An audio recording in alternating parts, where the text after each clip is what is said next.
Sa labas pa lamang ng Navotas Fishport Complex, tanaw mo na ang mga kalalakihang nakaputing bota at puting pang-itaas. Maging sa pagpunta sa palengke sa loob ng NFPC, sila ang kalimitang makikita. May mga dalang banyera ng isda sa balikat, ang iba na may hilang ito gamit ang mahabang bakal at mayroon din nagsasalansan ng mga isda. Kilala sila sa tawag na batilyo at sila ay mga manggagawa ng fish traders tulad ni Mabel.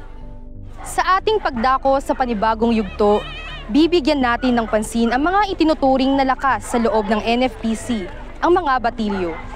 Ating tunghayan ng kanilang pakikipagsapalaran sa kanilang hanap buhay bilang isang batilyo sa market halls ng Fishport.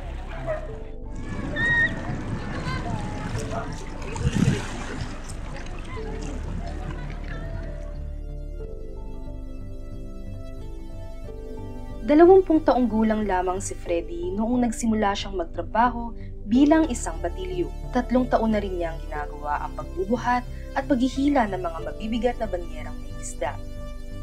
Tulad ng ibang kabataan, pangarap ni Freddy na makapagtapos ng pag-aaral.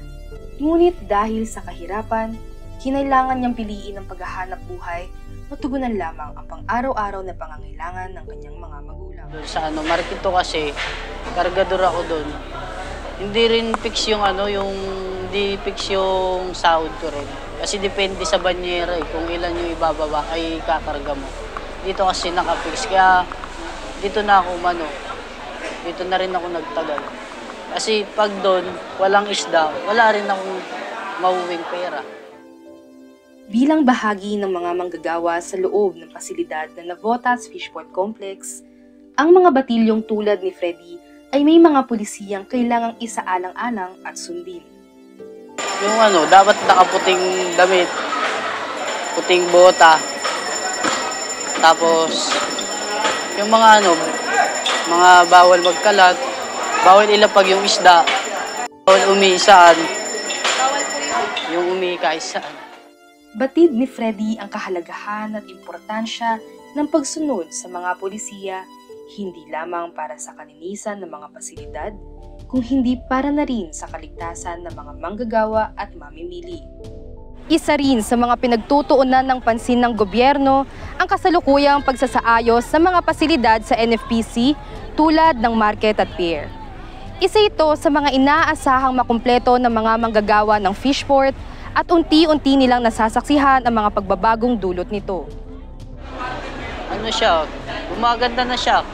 Kumbaga marami nang naiinggan yung pumunta dahil sa lumalawak yung yung pamilihan niya. Marami na nagbababa. Dati luma siya kasi hindi siya ganito, wala siyang pintura, semento lang na ganyan. Wala pa. Yung hindi pa kagandahan siya, kumbaga. Ngunit sa kabila ng layunin ng gobyerno na mapaayos at mapaganda ang mga naturang pasilidad, hindi may itatanggi na ang kasalukuyang rehabilitasyon ay mayroong malaking epekto sa hanapbuhay nila Freddy. Siguro sa mga yung mga buyer, yung bawal pumasok, mas lalo pag maraming bawal pumasok yung mga motor, yung mga sasakyan kasi magkukos siya ng traffic dito sa loob. Inaano sila ng kaya minsan nahihirapan din yung mga buy and sell na yung mga dala nilang isda. Pagbabago yung yung gawa nga ng ginagawa nila yung construction. Lumit yung pwesto namin. Tapos bumaba rin yung pagbababa sa amin. May impact din sa amin. Parang bumaba rin kasi yung tip namin.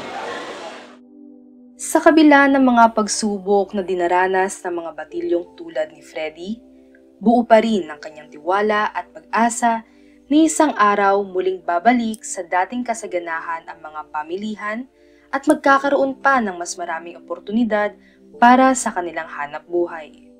Sinasalamin ng boses sa mga batilyong tulad ni Freddy ang pagod na kanilang dinaranas sa araw-araw na paghahanap buhay sa market halls ng Fishport. Bilang isa sa mga mahahalagang tauhan sa loob ng Fishport, nararapat na pakinggan ng mga ito na layo na magandang pagbabago para sa kanilang hanap buhay.